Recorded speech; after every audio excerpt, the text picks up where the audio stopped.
in the back, there are seats available up here if any of you would like to come forward and sit down. Ladies and gentlemen, our service today, honoring the memory of John Groper, will be officiated by Cantor Keith Miller. Before we begin the service, if I can kindly ask everyone to please place your cell phones and smartwatches on silent so it does not disrupt the service. Thank you.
In the words of Ecclesiastes, a season is set for everything, a time for every experience under heaven.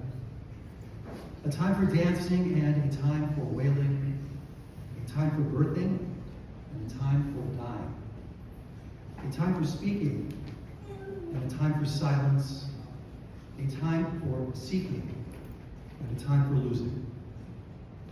The time of mourning is a complicated time, filled with many emotions and memories, both bitter and sweet.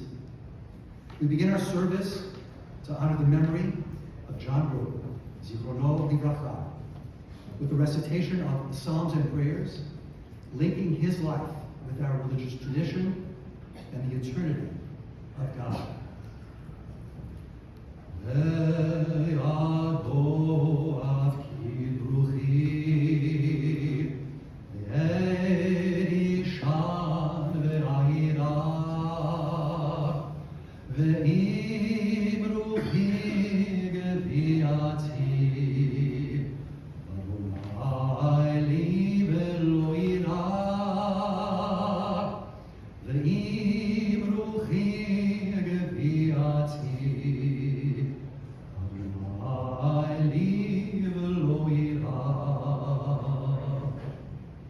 My soul I give to you, my spirit in your care. Draw me near, I shall not fear. Hold me in your hands. Draw me near, I shall not fear, safe in your hand. In times of loss, we reach for words that are older and wiser than we. Few are as enduring or as comforting as the words of the 23rd Psalm. This psalm, attributed to King David, has been whispered at bedsides, recited at interment sites, and carried in the hearts of the mourners for generations. From a Jewish perspective, Psalm 23 is not only a reflection on death, it is a reflection on how to live with faith in the face of the unknown. It speaks of a God who walks beside us, not above us. A God who doesn't promise to spare us from sorrow, but who promises that we won't go through it alone. Rabbi Harold Kushner, who helps so many people navigate grief, once said that the real question is not why do bad things happen to good people, but rather, now that it has happened, how do we live with it? Psalm 23 offers part of that answer. It reminds us that there is comfort even in the valley of the shadow, that there is still goodness and mercy even in the midst of pain. As we recite this psalm, may its familiar words offer us strength, not by removing our grief, but by surrounding it with hope, memory, and a quiet trust that we are not abandoned. Psalm 23 can be found in your booklets on pages 6 and 7. We'll chant it first in Hebrew, and then we will recite it together in English.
Reading together now.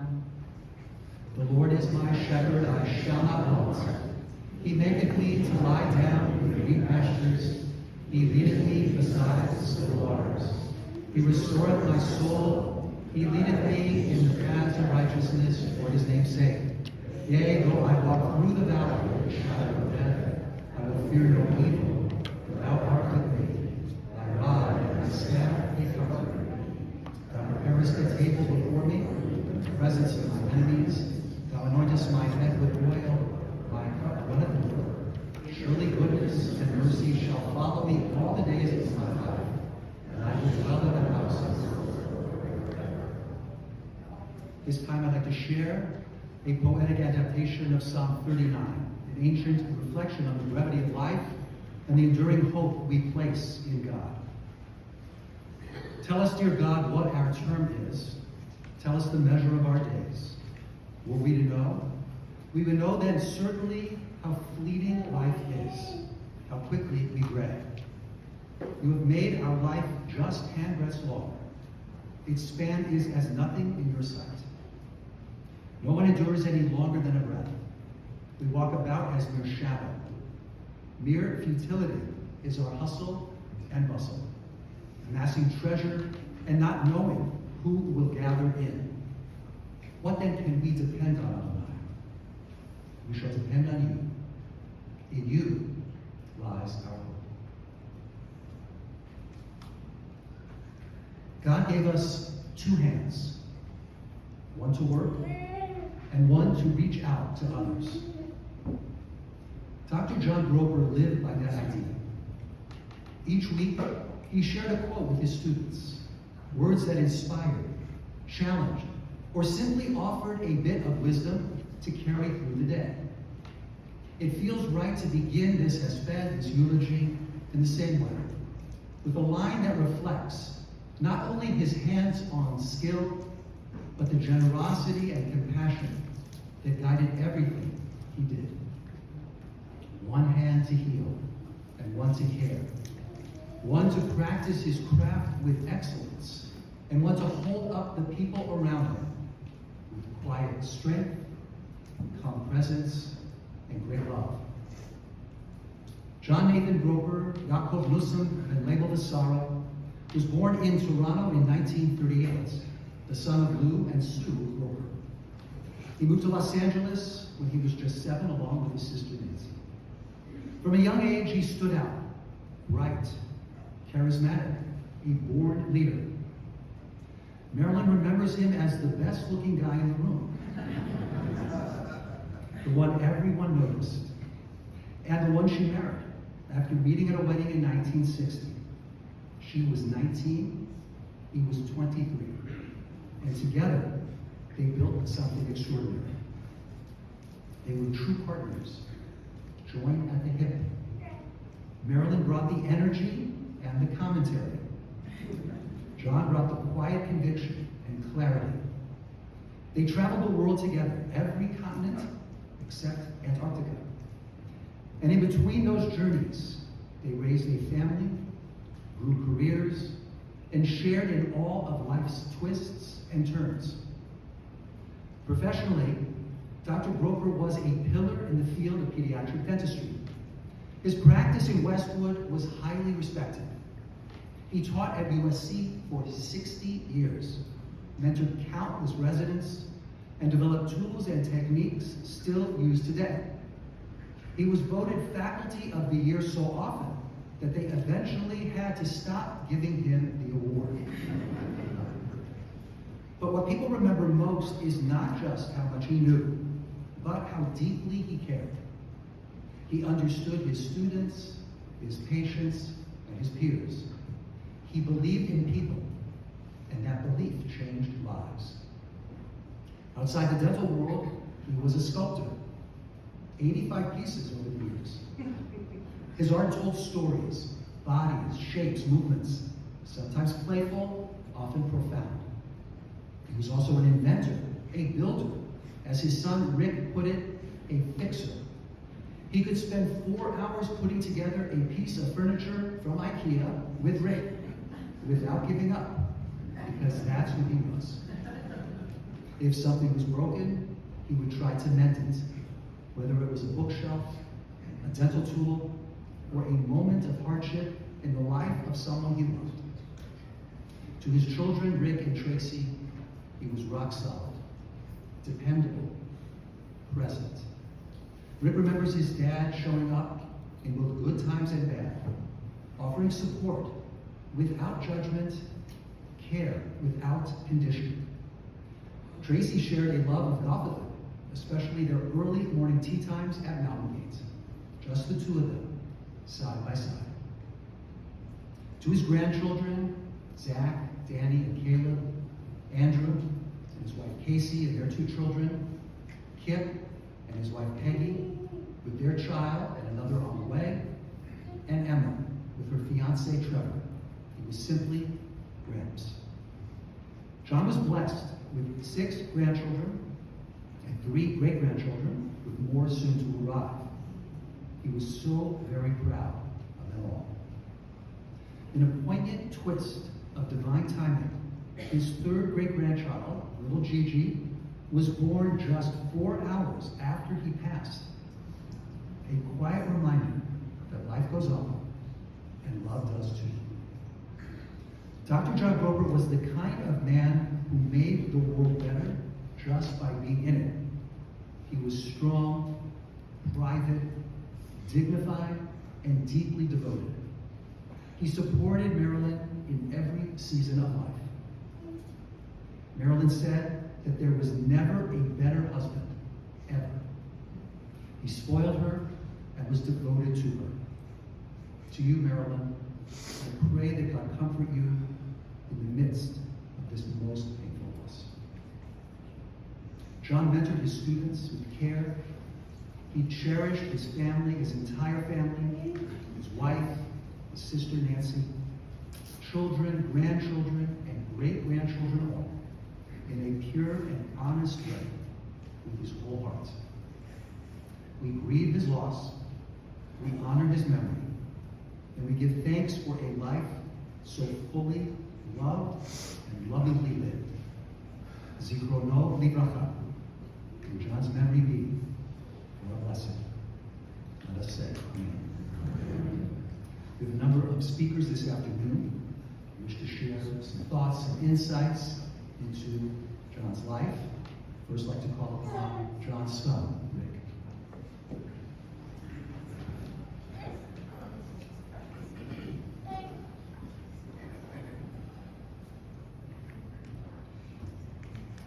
Thank you, Cantor. This is the hardest speech of my life. My dad was just not a dad to me. He was the foundation of our whole family. He was a rock. He was a wonderful grandfather. He was a great husband, but he also was a great father and best friend to me. We had so many good times, and it's just hard to believe that he's gone. And it's hard for me to talk about the great times in this kind of environment. I'm going to try my best without losing it.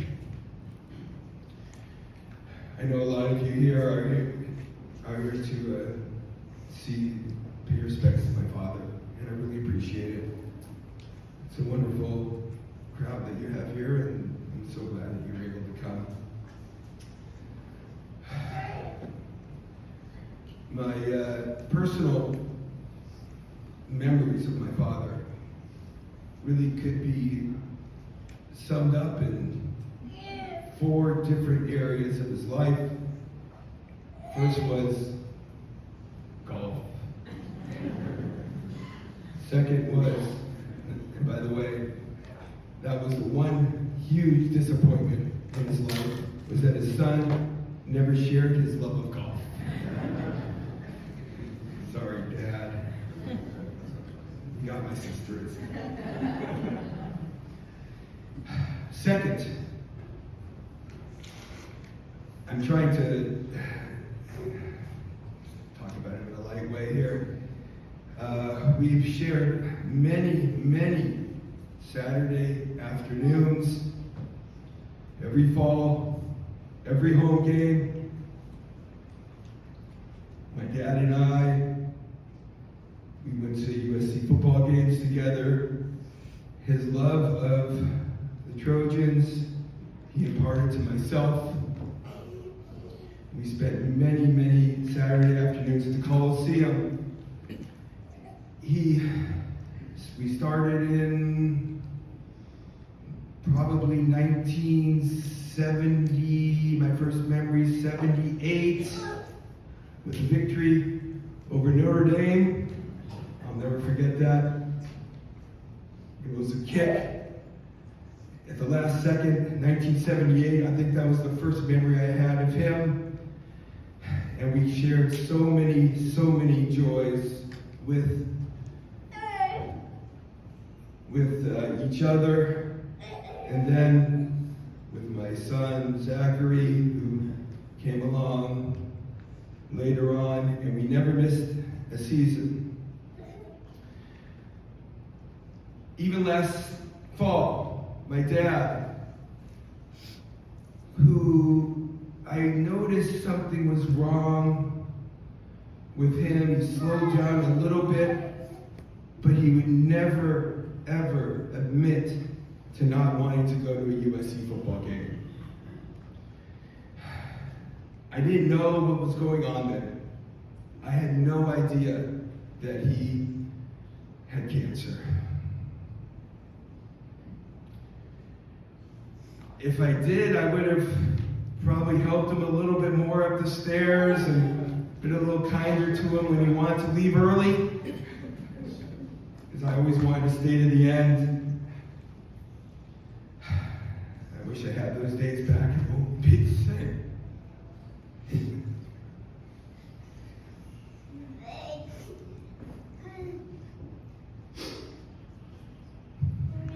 know, it's so silly. It's just a football game.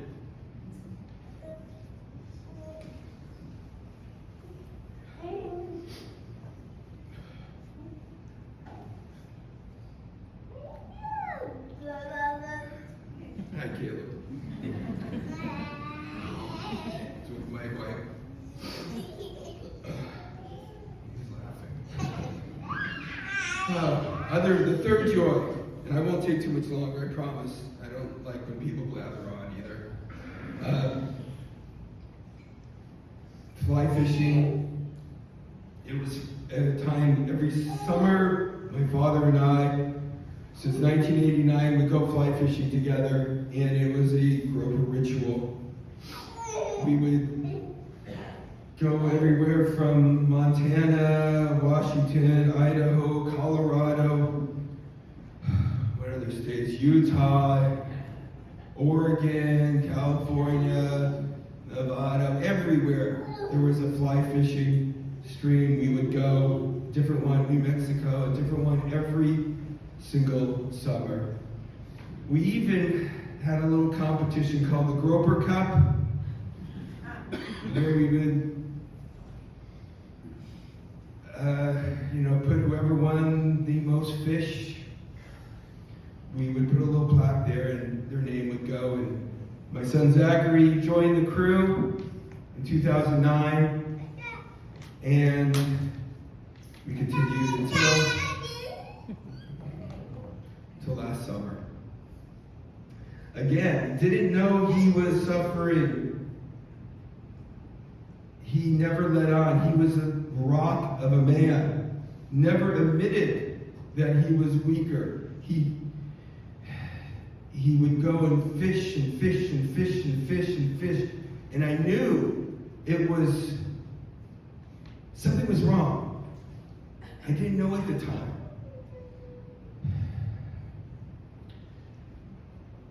Unfortunately, a few months later, it made sense to me that he was tired at the end of the day, because he would outfish me every single year. He wouldn't stop, and I had to beg him to stop fishing at the end of the day. I'm tired, Dad.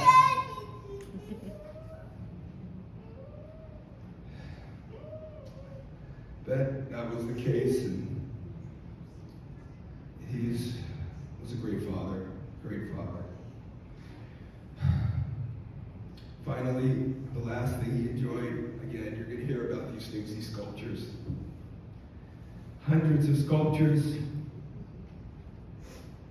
my mom's house, and I always tease my mom. When are you going to get rid of some of those? You step over them in the hallway, you can get hurt. But she doesn't want to give away any of them. And I'll conclude this tribute by saying, my dad, last cogent words to me and other people, my brother-in-law, my wife, who else was there? Who?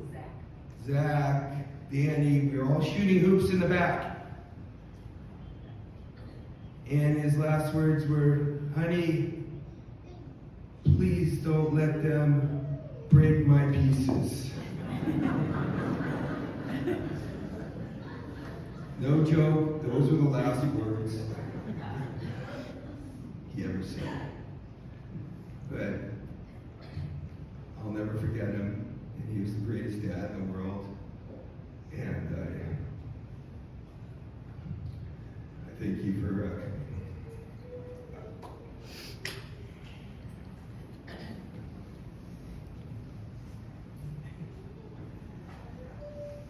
Thank you so much. I'd like to invite up Maury Otis, lifelong friend since 4th grade.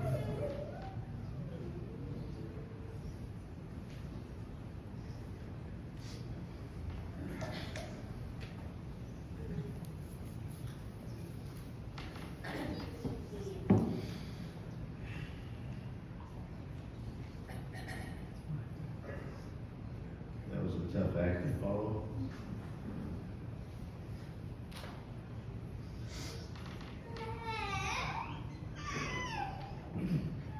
Thank you all for being here today.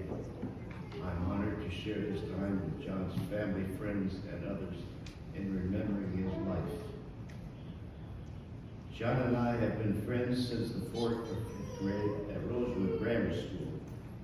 From there, we went on to junior high at Bancroft.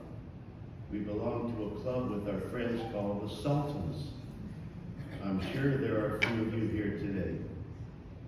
After Bancroft, we went on to high school at Fairfax High. John became Lord High Commissioner and student body president. We both joined the same club together called the Barons. I'm sure there are also a few of you here today. After high school, I went into the Army for 2 years. John went to dental school and became a prominent children's dentist. John got married early to Marilyn, while I didn't get married until I was 29 years old to my wife, Sharon. John and Marilyn told us about a new housing development in Beverlywood, where we both bought our homes and still there today. The 4 of us traveled together just about around the world. Whenever we went by car, I would do the driving, as everyone liked the way I drove. John's job was to control the radio. Marilyn and Sherry would sit in the back seat and navigate. Through the years, Marilyn and Sherry became closer friends than John and I, always talking on the phone. John was a very handy guy. Whenever I would call to talk to John, Marilyn would say, he's on the roof or washing the car, always doing something. If I needed to borrow a tool, I would call John. He would say, sure, come on over. The garage door would open, and everything was so organized, all kinds of tools neatly hung on the walls. You could eat off the garage floor. He had every imaginable tool. If I needed a hammer to borrow, up pops a 3x5 card. On it would say, when you borrowed the tool, when you're going to bring it back, the full history of the tool, what it's used for, the condition of the tool, when it was used last, etc., etc., etc. What an experience. The 4 of us went to the snow once in May in my Buick station wagon. We had to put on the tire chains on the car. When we were ready to leave and come home, we had to take the chains off. So John said, Maish, when I tell you to start the car, I need to remove the chains. This was like an Abbott and Costello story. So John is at the back of the car by the exhaust pipe. So he says, okay, Maish, start up the engine. So I start the engine and I look back and I hear, oh no. John was in front of the exhaust pipe, and all this black soot comes out of the pipe right on his face. When I looked back, there was John, his face all black with black soot, and all I could see was his eyes and white teeth. I'm going to miss our annual football bet between USC and Notre Dame. Each year, the loser takes the other couple out to dinner. I think Sherry and I take the lead in winning those games. A couple of times we went to South Bend to see the games. We will surely miss those days.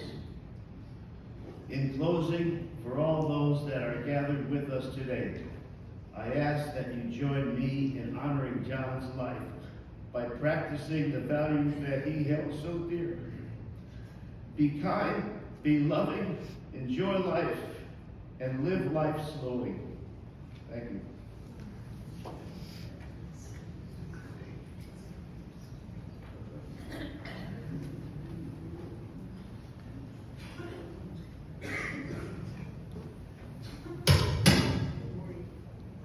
Lord, thank you. At this time, I invite up Barry Weinstock, lifelong friend.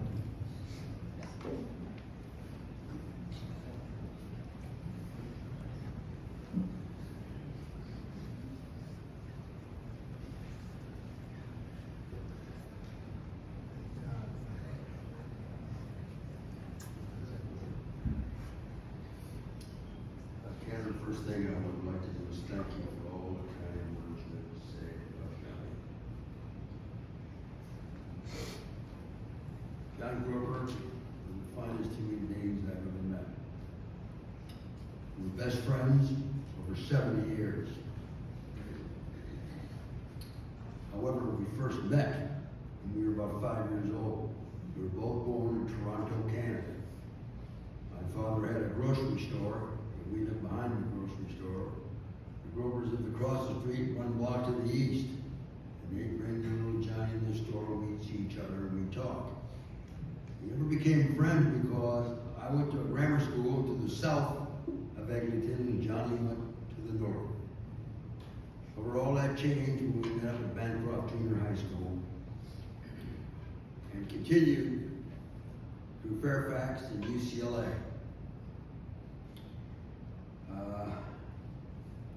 Fairfax, Moriotis, Johnny Groper, and I were known as the Big Three. At UCLA, Johnny put me one time in prayer, I need to take a business class to complete my credits. So we took an Econ 170 together, Dr. Barron. And at the end of the class, every time he would say, students, go forth and maximize. Well, we laughed about that for some time. As life went on, we remembered that saying and realized how important it was. Sculpture, golf, these are passions of Johnny's.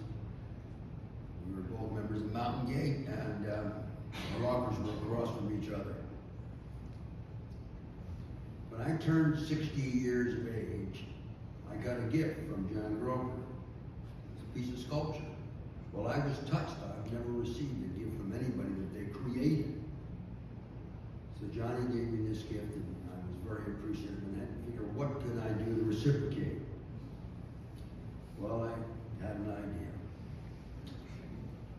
I wrote a book called Two Maple Leafs. It's all about Johnny Groper and me. Started off, the way it started off was I interviewed John. And we met at the old Winston Donut on Wilshire and Sepulveda, took notes, and we went over to the club in the private room, took notes. My son Dean was there, and he taped the whole interview. Quite a memorable event. On May the 20th of this year, I went over to see Johnny. He was home, he was not well, but he was sitting in a chair, and he was able to talk. And we talked a little bit, and I said, Johnny, would you like to read some stuff from the book, Two Maple Leafs? He said, yeah, Barry, I would. So I pulled it out, this is my cup, I pulled his out of the bookcase, and I went over to him, he was in the chair, so I had to come over to him. And these were some of the things, I'll just read a few of the things that we read.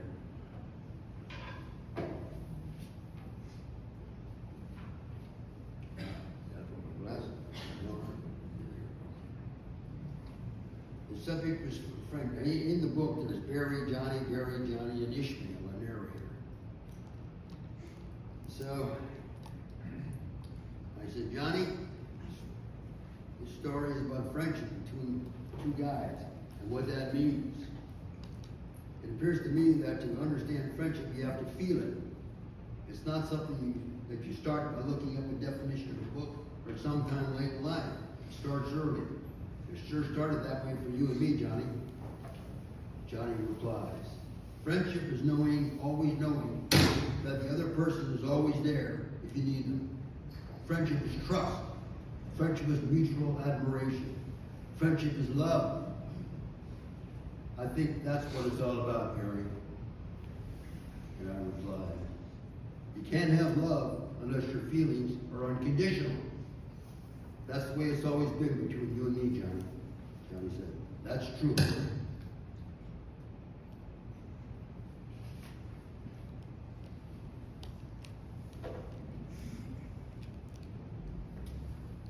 I mentioned earlier that we went to high school together, so we started, in the book, we started talking about friends that we had when we were in high school. And Johnny says, Maury Hodes is a friend of both of ours. He's just a nice person. If there isn't anything Maury wouldn't do for you or me, he's a true friend. And I said, Johnny, I can't improve upon your words, ditto. As I said, in high school, we were the big three. Maury, Johnny, and Barry. Larry Jacobs, Sel Lansberg, and Alex Gelbart, they were the little three. Of course, they thought the opposite. No discussion of other folks would be complete without mentioning one lady who both Maury, Johnny, and I were very friendly with. Junior high school. Her name is Frida Margolis. The big three socialized with Frida, a wonderful person. She married Jerry Miller, a lifelong pal of both me and John.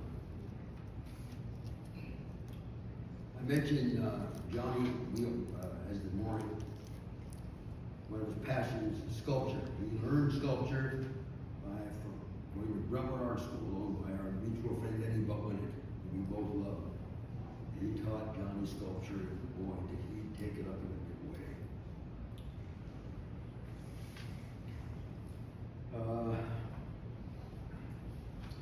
In closing, oh, by the way, our friendship went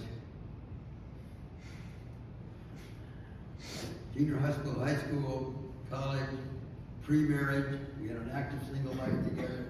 His friends let us use their house for 3 couple parties. His parents did. And then he got married.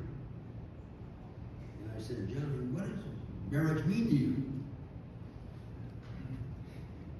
And he says, and I quote, marriage means to me that I've just been blessed with the most wonderful person in the whole world to share my life with.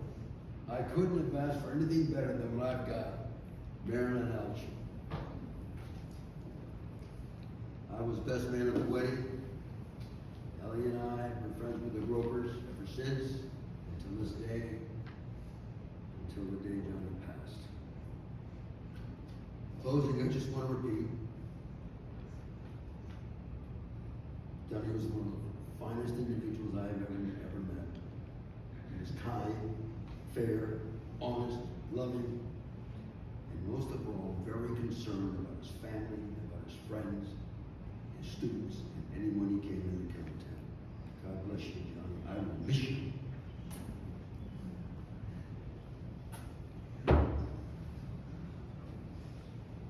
Thank you very much for listening to me.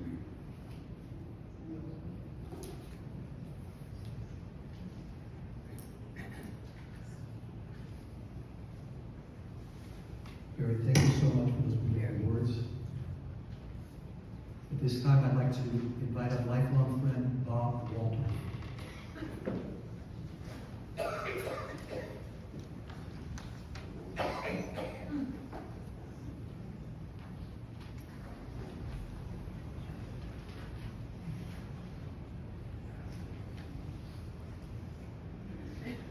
Some of this could be a little bit repetitious, but we all shared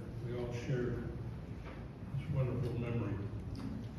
And I'm here today to say goodbye to a very, very long-time friend, John Nathan Grover. We met in 1953 in Fairfax, and during the time we had wonderful times together, a lot of fun. Then in the 12th grade, we both ran for leadership offices. And as was mentioned, John was elected student body president, which they call Lord High. I had fun with that name, with Johnny, for a lifetime. So I'd always introduce him to the Lord High. And he and the people from Fairfax knew what I was talking about.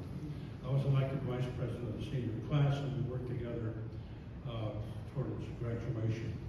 After Johnny met Marilyn, we double dated, and when he got married, I was a groom in the wedding as well. I was in the food products business when they were driving to dental school in Chicago.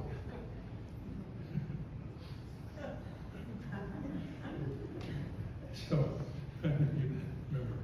I loaded up their car with all kinds of stuff, including canned hot dogs, and Penny's hollandaise sauce. And Marilyn told me that she gets to Chicago and they're emptying the trunk. And she has to make dinner that night. So what does she do? She opened her can of hot dogs, which I never had. I just sold the stuff. But it was really hysterical. And the Aunt Penny's holiday sauce, I'm sure was Oyster stew, excuse me. I missed that too. A good example of Johnny's values is when Toby and I had kids. We needed a dentist, and John was forced to be the dentist. So the kids go and they have their teeth worked on, and time goes by like that, and I didn't get a bill from Johnny. So I called John. I said, John, you gotta talk to Mother Sue, who worked in the office. She never sent me a bill. He said, here's what I want you to do. I'm gonna tell you this once. I'll never tell you again. You're not gonna get any bills. I'm gonna take care of your kids while they're young. And that's the way it was. I never spoke about it again. That was Johnny Grover. As many of you know, and we talked about his sculpting. Eddie back there sitting down, and boy, you made a big job, big change in his life, John's life, and then you made it in my life, because after I saw all the wonderful things that Johnny was doing, I thought, well, maybe I'll do it. So I called Eddie, and he was excited to hear about this. He says, I'll tell you what, you come, go to a class. If you don't like the class, I'll give you your money back. And I never do that with anybody, but Bob, I'm gonna take care of you. So I went to the class, and I brought back this sort of ugly at the time. Toby was kind and a wonderful wife, and she thought it was good. But anyway, I wound up having about 25 of those sculptures in our home as well. And for that, I want to thank Eddie for putting that together, not only for me, but for all of West LA. As you know, John and Marilyn like to retire early. I don't know if you noticed this, but if you call after 8 o'clock, the phone rings and no one picks it up. And I don't know if that's going to change any with the change, but that was the situation. One more thing. I have something here. Okay, John, I don't know if you can read this, but it says, I bleed blue. I'm grown. And we had a little contest, not on purpose, it just worked out that way. Johnny would attend some lunches that several of us attend, and he would be wearing an SC shirt. ugliest insurance. And I would wear a very fine-looking blue shirt, clean blue. So I just want you to know that that hasn't changed either. Marilyn and I share the same birth date, and Toby and I have been celebrating that together for about 60 years. We plan on continuing to do that, I want you to know that. So that's for later. John was a very important friend for me and to me for great values, and I really miss him in my life. It's tough being up here saying goodbye to a friend, especially a long-time friend like that. My last visit with him was on Tuesday. He was so weak lying there. It was a very short visit. He blew me a kiss. I blew him a kiss back. God bless him. God bless. Goodbye, John.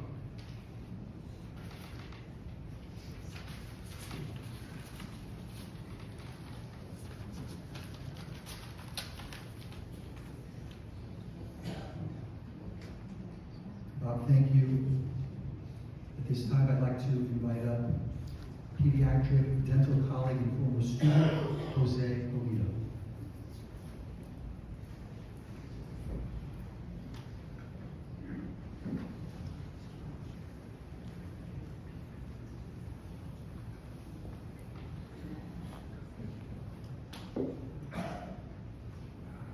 Some of you are wondering, I'm up here. So I'm going to have to read this. Thank you, Marilyn and the Grover family, for inviting me to say a few words about John today. I'm honored and humbled by your invitation. I'd love to honor his life and all that it means for me, USC, and the CHLA family. First, my sincere condolences to the whole family and everyone that knows him. He will be forever loved and missed. As some of you know, my connection with Dr. Grover is that I currently serve as head of the Division of Dentistry at Children's Hospital. I'm professor at USC. Marilyn asked me to share a little bit about his tenure at CHLA in the past few years, really 25 years. John had worked at CHLA in the early 70s and went to part-time faculty in private practice, but returned to CHLA in 1998 in a time of transition for a division. So as he was starting his retirement, he still wanted to contribute to a program that really needed it. So how would I describe John? Expert practitioner, colleague, friend, mentor, Trojan. Forgot he went to see that. But he's an artist. He's overflowing with integrity, respect, and elegance. And over time, somehow he became one of my biggest cheerleaders. Like many others, I first met Dr. Grover while I was a resident in the pediatric dentistry program, driving around Los Angeles, visiting dental offices, learning about practice management. This was around 1997 when I started working at CHLA, and in 2000, I started working at CHLA as junior faculty, continued to learn from him, working side by side with him. What impressed me about him is his professional path and how he truly is the embodiment of the USC pediatric dentistry program. He was recruited to come to USC. He was the first graduating class. He became program director, continued as faculty in various capacities for 60 years, as was mentioned. I was thrilled to have been there when he received his 60-year faculty award from the school alongside his long friend, Simon Gamer. When I met John, he was already an icon in American pediatric dentistry, having served at CSPD, AAPD, American Board, so many other contributions. He even has an appliance named after him, the Grover appliance. Of course, all the residents know about it because this year, a question about the appliance was on the American Board exams. So we bet everyone knows about it. The Grover appliance has also a side story of its own because instead of receiving some sort of royalties from the appliance, he chose to have the lab that donate a percentage of the sales to the USC program. In the early 2000s, he received a Lifetime Achievement Award from the USC Pediatric Dentistry Association. And even me at CHLA full-time, he would always wanted to introduce the CHLA residents to alumni group, share stories. He always talked about the yearly golf tournament at the magnificent Holmby Hills golf course. He loved sharing that every year. and we all laughed with him. He became then the all-important installing officer at the PDA board, reading the oath of office for the new board members. You would think that after St. Louis practice, he'd be ready for sweet retirement and enjoying life, and as mentioned, I'm sure he did that. He loves sharing about his trips with Marilyn, fly fishing with boys, visiting Tracy and Richard, the grand and great-grandchildren, sculpting, golfing. But just know he also did so much more. At CHLA, he never said no whenever we asked him to cover an extra clinic. He advocated for more operating room time for dentistry at CHLA so we can improve the care of the children with special needs. He volunteered to run the nasal filler molding program. He learned about this program with so much interest, traveled to New York for additional training, invited experts to visit CHLA. When he thought he needed another way of looking at it, his humble opinions, he invited his lifetime friend, Art Kramer, to join him at CHLA because he was a prosthodontist and knew how to do dentures. Together with Dr. Kramer and his fundraising efforts, he kept the program going through some difficult times, and perhaps more importantly, advocated with the state directly and medical insurance companies for reimbursement of this then new type of care to make the program more self-sustaining. He developed books and videos with detailed instructions for parents. All of that's on YouTube now if you want to see it, and all for those that need it. And it was mentioned he did start bringing to the clinic some note cards with quotes to read. We all look forward to our Thursdays and the Grover quotes. Our staff liked them so much that they started saving them. So I have a few of them here, and I'll read one of that for you in a moment. I'm so thankful for my staff, and I know how much they love them. And so, over the past few months, we kept Dr. Grover and his wisdom with us through these cards, and we'll continue to do so. For all of that, I'm forever grateful. But let me just share one more personal thought. To me, his most difficult achievement was to convince the then pediatric surgery department head at CHLA to send an envoy to Brazil to recruit his humble pediatric dentist back to CHLA. He likes to tell me that story many times. He started to introduce me as his boss. As you can guess, I was never his boss. But he believed in me, and I hope to never let him down. I know I have, but I never deterred him. We didn't always agree with specific patient care plans or administrative stuff, but he was always so understanding. Always found a way to find common ground for the ultimate benefit of CHLA, the children we care for, and for the residents. As I mentioned, every single USC pediatric dentistry resident thus far had Dr. Grover as a professor. He's had hundreds of residents.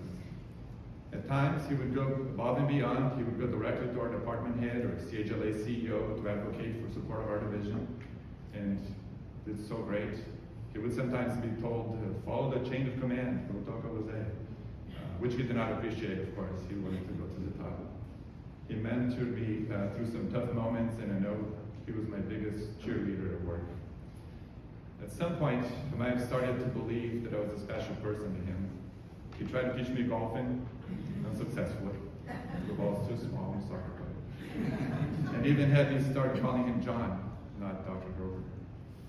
The truth is, the more I know about him, I realize that that's what he did best. He made you feel special. I know that if you ask anyone that knew him, some of the people that work with him, that's what we all think, right? He made us feel special in whichever way we contributed, and he helped in whichever aspirations we had. He shared his love and support with so many. So the quote I chose, and Marilyn would know why. No one cares how much you know until they know how much you care. And you told me this last Thursday. Mary, I'm not sure if I should say thank you or I'm sorry for taking him away from you every Thursday for so long and other days from time to time because you agreed. But I and the CHLA family will be forever in your dad and the Grover family for the time we had with John.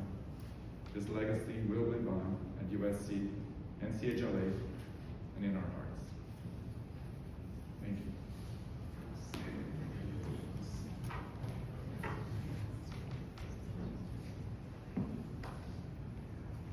so much. At this time, I'd like to invite up John's grandchildren, Andrew, Kip, Emma, Danny, Zach, and Caleb to come up here to.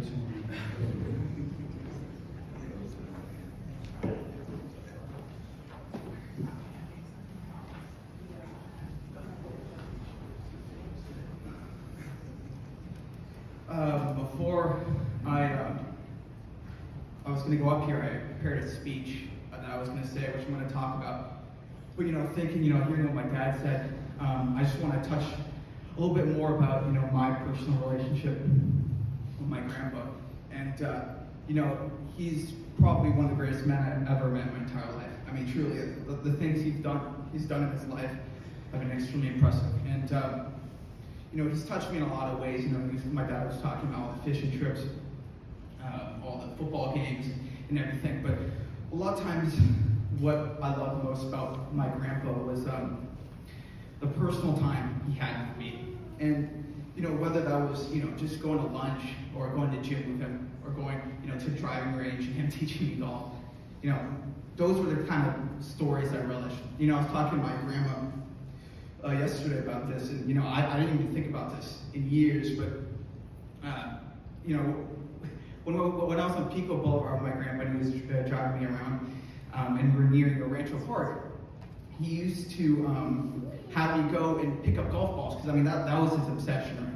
So he used to have me go and pick up golf balls and say, 5 minutes, you gotta go and pick it up. And so he told me to rush as quick as possible. And I picked up the ball and went back in the car as soon as possible. But those are kind of experiences I really love from him.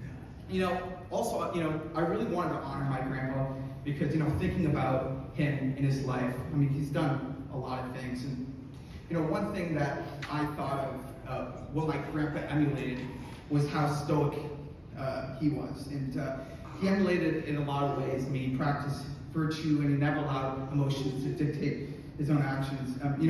One thing I was thinking about, what he told me, after he sold his dental practice, he could have just retired, with the money he had. But the fact that he wanted to give back and teach students and, help children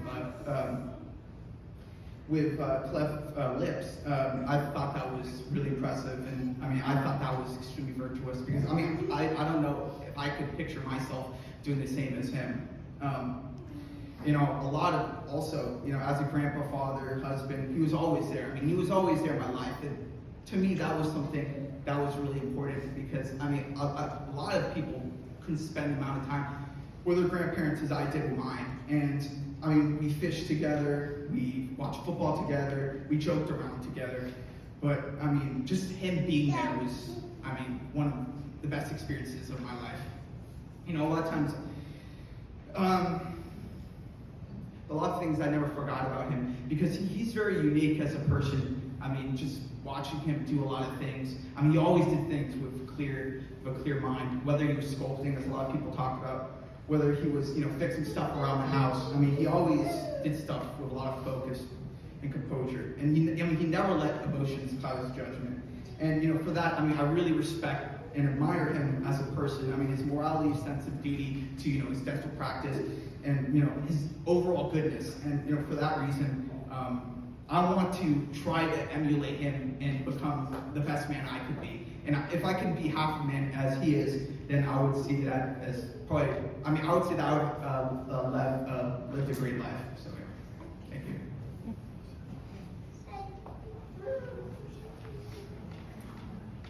There's a lot of people here. I didn't even realize, so woo, this is awesome. I guess that shows just how incredible of a person Grandpa was.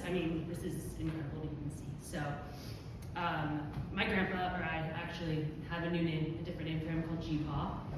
He'd always answer his texts and sometimes add a W, so it'd be G-A-P-W, like Pa. We had a really special relationship, minus, of course, our ongoing USC versus UCLA feud. Wasn't thrilled that I chose that school, but here we are. I feel incredibly lucky to have had so much time with him. No one, and I really mean no one, took flossing as seriously as him. He would always say to us, floss the ones you want to keep.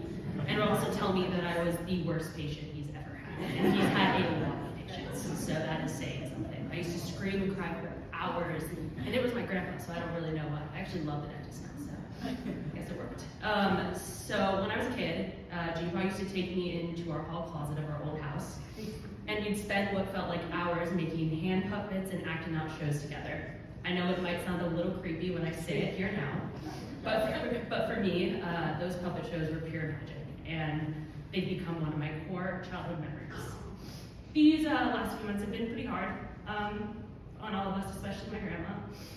But when I think of him, I won't think of these last months. I'll remember him as the most active 87-year-old I've ever met.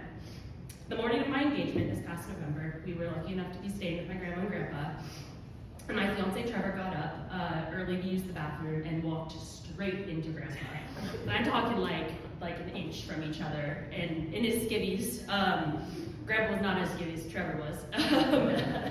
And grandpa was doing his hall workouts down the hall in his bands. And they just laughed about it and kept going.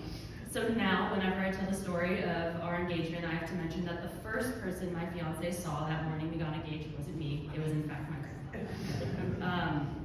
Whenever I'm feeling lazy or unmotivated, I think of G-Pop, who has probably already played 18 holes, worked out at Equinox for 2 hours, and had breakfast with all his friends all before like 9 a.m.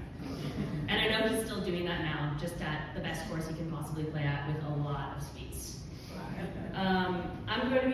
I'm gonna miss him so much, and feel pretty sad that he won't be here to watch me get married next year and build a family one day like my brothers. But I also feel really grateful for the laughs, the workouts, the puppet shows, the hours of golf advice when I started playing in high school, also the hours I spent crying in the dental chair, and the memories that I'll carry with me forever.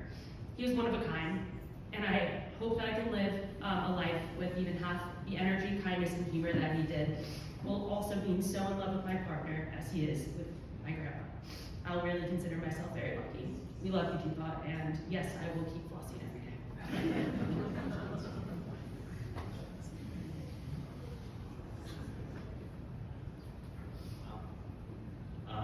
Hi everyone. So, my grandpa Johnny is the kind of person that never made anything about himself. Even when he probably should have. He never talked about his ailments, even when they were always there. He preferred to talk about the positives with anyone and everyone. And I love that about hanging out with him. And I think that's why he liked hanging out with us. We would always focus on what could be, not just what hurts. A few of my best memories were just going to Penmark at 6:20 a.m. and golfing together. And it wasn't just about hitting the balls. It was about laughing and learning and just being. And it was truly just a wonderful experience. When I was younger, he really wanted me to be handy, so he tried to make me build these toy cars. And I'll be honest, I never actually finished one. But I don't think that was the point. I think he just wanted to teach me how to somewhat use a screwdriver and also just to enjoy the process.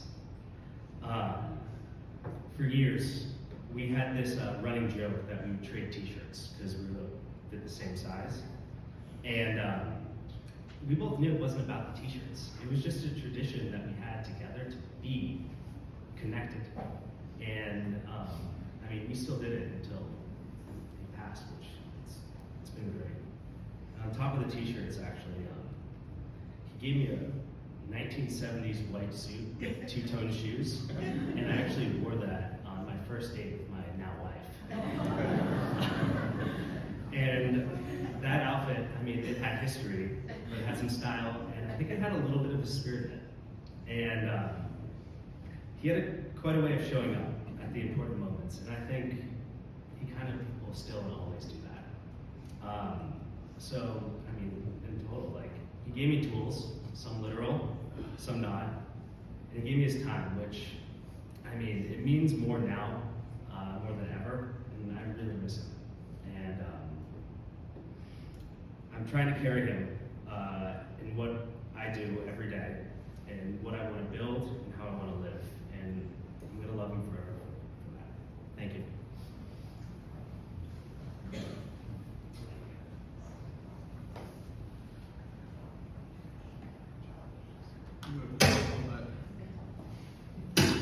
It's not a competition, but these were all really good. So give me some slack here. I'm pretty messed up right now. My name's Andrew Nairn. I'm John Groper's oldest grandchild. And thank you all for coming. This is really hard for not just me, but for everyone that are here right now. So thank you for joining. John Groper, Grandpa, Gramps, Dr. Groper, Hun, is one of the best people I know, I knew, and has had an immense impact on not just my life, but clearly all of yours as well. Gramps was not just my grandfather, but one of my best friends, and clearly he was one of your guys' best friends too, so he's gonna have to choose. You know, I was his biggest fan, and I know for a fact that he felt very similar. For the past 5 years, I was fortunate enough to be a part of his regular golf schedule with my brother and a couple other people that were here. Every Friday morning around 6 a.m. And I'm well aware that not many people got this opportunity to spend time with their grandparent. And I look back and cherish every single moment. This was a highlight of my week, every single week. And to take a page out of my grandpa's book, I wanted to share this amazing experience with my friends. We had, at one point, a list of about 20 different guys in their late 20s and early 30s, friends of mine, friends of friends, co-workers, all rearing for the opportunity to text message on Thursday night, hey, do you want to play at Penmar at 6 a.m.? And everyone who experienced it loved it. And you know what, most importantly, Grandpa absolutely loved that time as well. It wasn't about golf, as my brother said, even though, we were, the guys he played with at that time were half, maybe more of his age. But he kept up with us both mentally and on the scorecard. Specifically he beat me almost every time. He absolutely loved being surrounded by people that stimulated him mentally. He asked great questions, and excuse my language, but he really gave a shit about what we said. He's an amazing listener and always willing to give great advice when needed. And after our Friday morning round, we'd always go to the clubhouse and get, in my case, in his case, mocha lattes. Some of the boys had to go to work, including myself sometimes, and others would stay back. And I thought that was so cool. Here, Grandpa is 2.5 times the age of these random 30-year-olds. And they'd just be chatting like they've known each other their entire lives over some coffee and maybe a breakfast burrito. Grandpa taught me that age really doesn't matter. It's who you surround yourself with and making sure that they're good people. I'm blessed to have him as a grandfather and cherish those mornings, as I said. He helped me grow as a father, a professional, and everything in between. Grandpa is that type of person that you just want to brag about. I was just so proud to be associated with him, from being Lord High, which I guess I just understood what that is,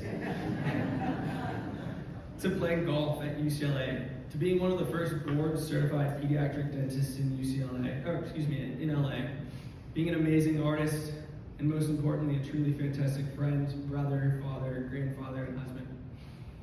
I was one of his biggest fans, as I said, and wanted everyone I knew to know him as well, because I know that they'd be a better person after interacting with him. Sorry I'm a little long-winded on this, but finally, as you all know, other than USC, we were his biggest fans. And I am sure each and every one of you have had a conversation with him where he did bring one of us up.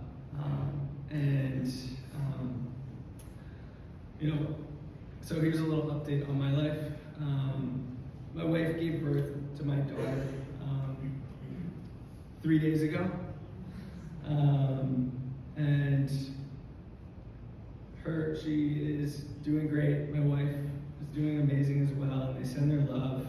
And in our family, we call all our great grandparents Gigi. So that's Gigi Mayer, Gigi Flo is over there, Gigi Bob, and Gigi John. And to honor him and the rest of the grandparents, we named her Golden Garter Nairn, Gigi Nairn for short.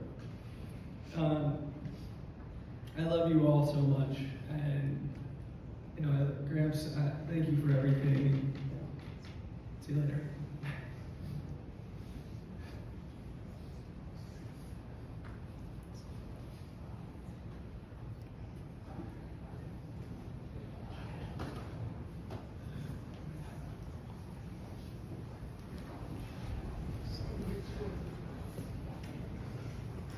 What an incredible tribute to John.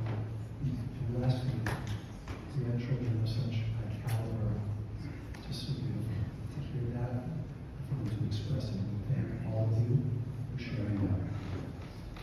At this time, I would like to invite up John's daughter Tracy, and I would be remiss if I did not mention how beautiful Brian, my son-in-law, has been and expressed to me how much he thought of John as a second father. So at this time, I'd like to invite them up to share some words.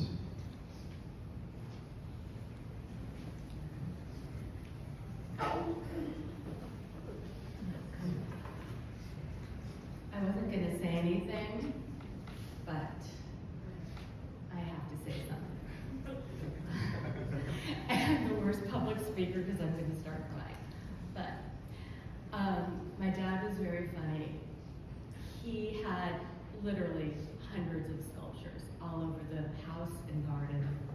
And one day I went up to him and I said, Dad, I really like this sculpture. I love this piece.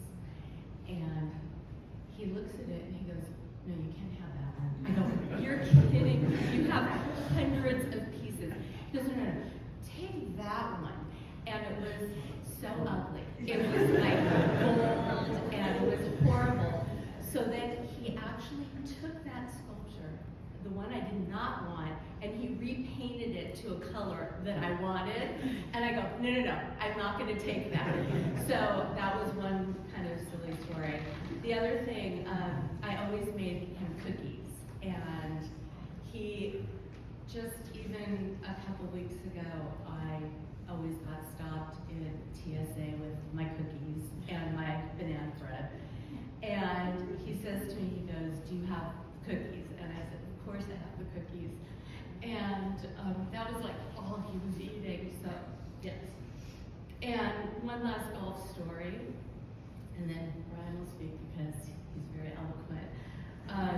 Years and years ago, when I was playing golf and I just started, and I was very young, and he said, Trace, so I'm thinking of joining Riviera Country Club. And I go, amazing, do that. He goes, your brother doesn't play, so I don't think I'm going to do that. And I always said to him after that, so then he joins Mountain Gate. No offense to people at Mountain Gate. I was a member too. But I was like, seriously? You couldn't have been at Riv, right? So, yeah, it was, Dad, I miss you. And, anyways, That's it? yeah, I guess. It's tough, really tough.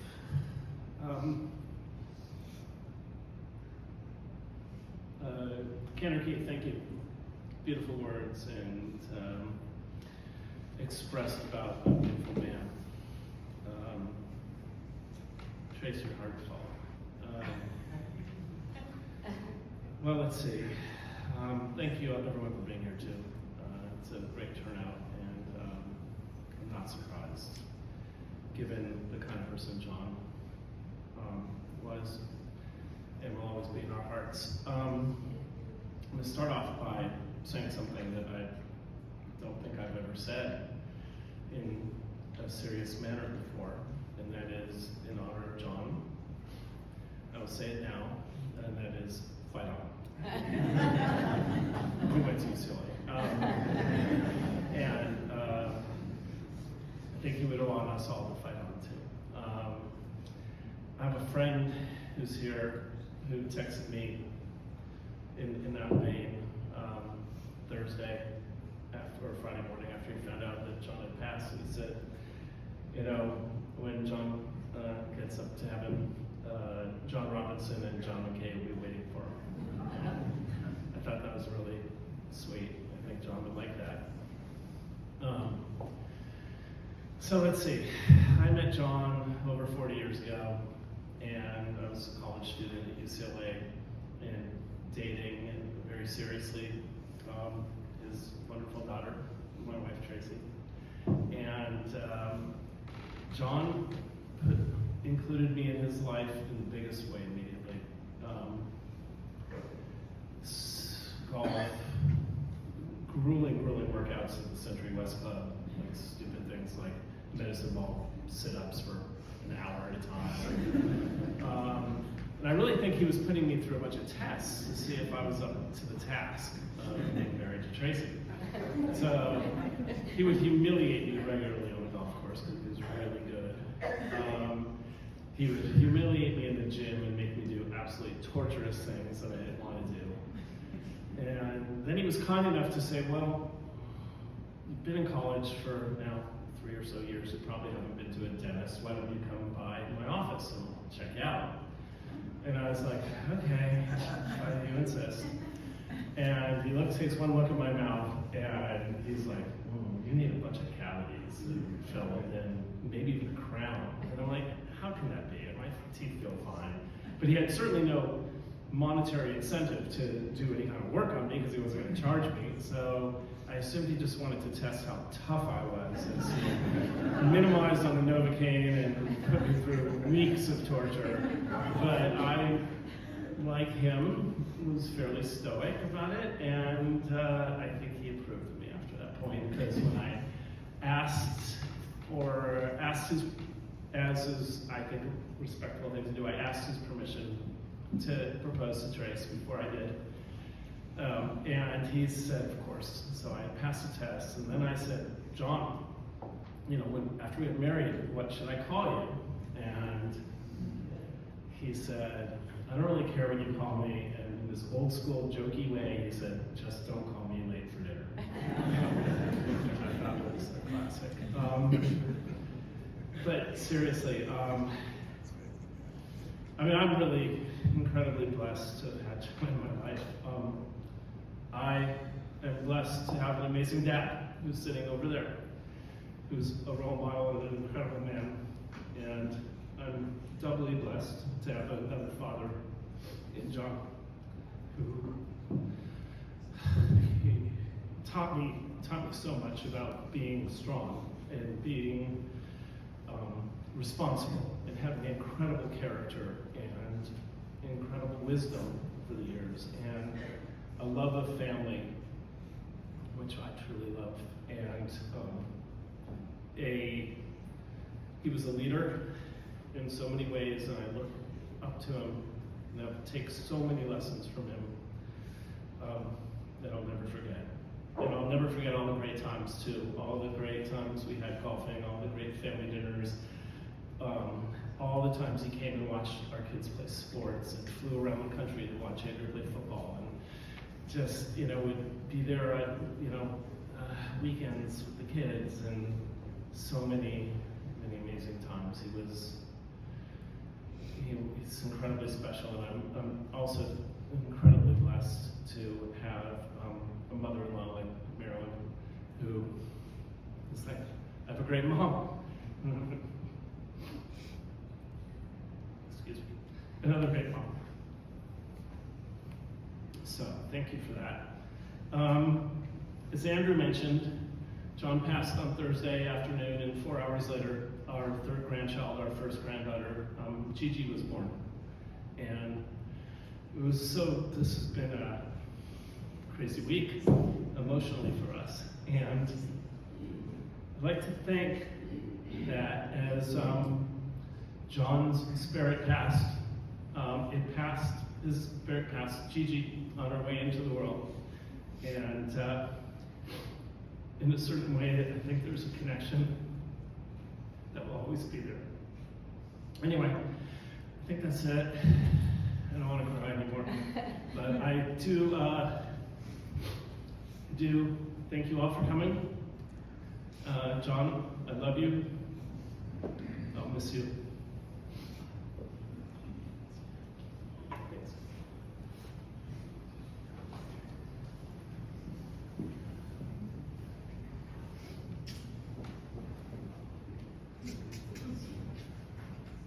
Brian and Tracy, thank you so much. At this time, I invite everyone to close their eyes for the memorial prayer to the tribute to the loving memory of John.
Exalted, compassionate God, grant infinite rest in your sheltering presence among the holy and pure to the soul of John Nathan Grover, who has gone to his eternal home. Merciful One, we ask that our loved one find perfect peace in your eternal embrace. May his soul be bound up in the bond of life. May he rest in peace. And together let us say, Amen. Please be seated.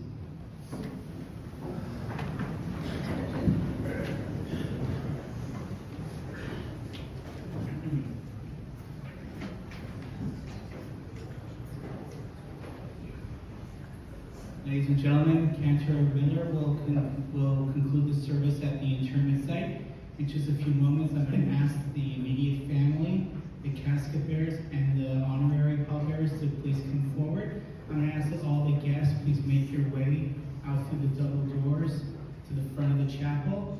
Due to the close proximity of the interment site, we're going to be doing a walking procession.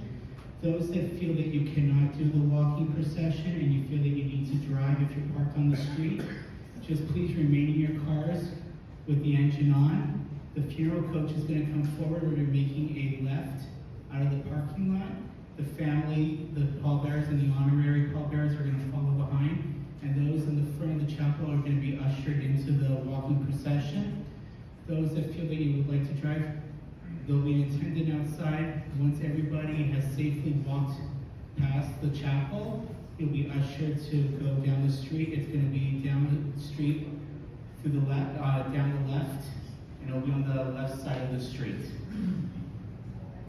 Following the graveside portion of the service, the family invites you to join them at Factor's Famous Deli at 9420 West Pico Boulevard. There'll be complimentary valet parking available when you get to the deli.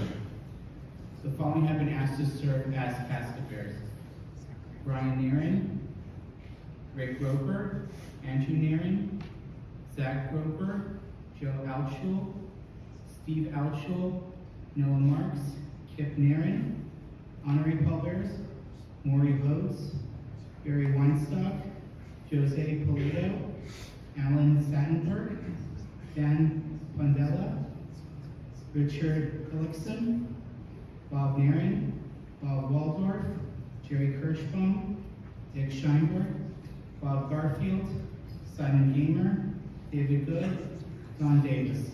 Casket bearers, please come forward, honorary and family. Ladies and gentlemen, please rise. Again, all guests, please make your way to the front of the chapel. Please wait for further instructions. There'll be an attendant in the front